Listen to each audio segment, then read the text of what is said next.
Hello and welcome to our channel Telugu couple diaries. ఈ వీడియోలో మా మమ్మీ ఉగాది రోజు చేసిన స్పెషల్ పూర్ణాలు అంటే కేసరి పూర్ణాలు రెసిపీని మీతో షేర్ చేసుకుంటున్నాను. టేస్ట్ అయితే చాలా బాగుంటాయి అండ్ నార్మల్ పూర్ణాలు ఇష్టం లేని వాళ్ళు కూడా ఈ పూర్ణాలని చక్కగా తింటారనమాట. ఈ ప్రాసెస్ కూడా చాలా సింపుల్, చూసేయండి. ఫస్ట్ పూర్ణాల కోసం పిండి రెడీ చేసుకుని పెట్టుకోవాలి. ఒక కప్పు ఆర్ గ్లాస్ మినపగుళ్ళు తీసుకుంటే దానికి 2 కప్పులు రైస్ తీసుకుని 4 అవర్స్ నానబెట్టి గ్రైండ్ చేసుకుని పెట్టుకోవాలి. తర్వాత కేసరి చేసుకోవడం కోసం బొంబాయి రవ్వ తీసుకోవాలి. మేమైతే ఈ గ్లాస్ క్వాంటిటీ తీసుకుని చేస్తున్నాము. మీరు కప్ అయినా గ్లాస్ అయినా ఏదైనా ఒకటి అన్నిటికీ పెట్టుకోండి క్వాంటిటీ కోసం. నెక్స్ట్ పంచదార వచ్చేసి 2 గ్లాసెస్తో తీసుకోవాలి. అంటే రవ్వ అండ్ షుగర్ క్వాంటిటీ 1:1 కొలతలో ఉండాలి. నెక్స్ట్ 5 to 6 టేబుల్ స్పూన్స్ దాకా నెయ్యి అండ్ యాలకుల పొడిని కూడా తీసుకోవాలి. నెక్స్ట్ ప్యాన్లో ఒక 3 టేబుల్ స్పూన్స్ నెయ్యి వేసుకుని బొంబాయి రవ్వ కూడా వేసుకుని కొంచెం ఫ్రై చేసుకోవాలి. ఇది ఫ్రై అవుతూ ఉండగా పక్కన ఇంకొక స్టవ్ మీద వాటర్ బాయిల్ చేసుకోవాలి. దాని క్వాంటిటీ వచ్చేసి 2 గ్లాసెస్ తీసుకోవాలి. అంటే 1 కప్పు రవ్వ తీసుకుంటే 2 కప్స్ వాటర్ తీసుకోవాలి. అప్పుడే పూర్ణం చేసుకోవడానికి ఉండ కరెక్ట్గా వస్తుంది.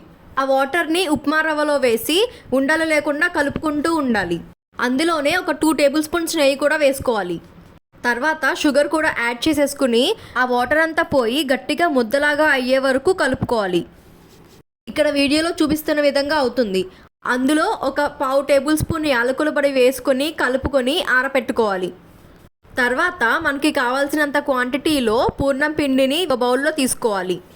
తర్వాత పిండిలో ఒక 1/2 టేబుల్ స్పూన్ సాల్ట్ కూడా యాడ్ చేసుకుని వాటర్ కూడా కొంచెం యాడ్ చేసుకుంటూ పూర్ణం వేసుకోవడానికి వచ్చేలాగా తయారు చేసుకోవాలి.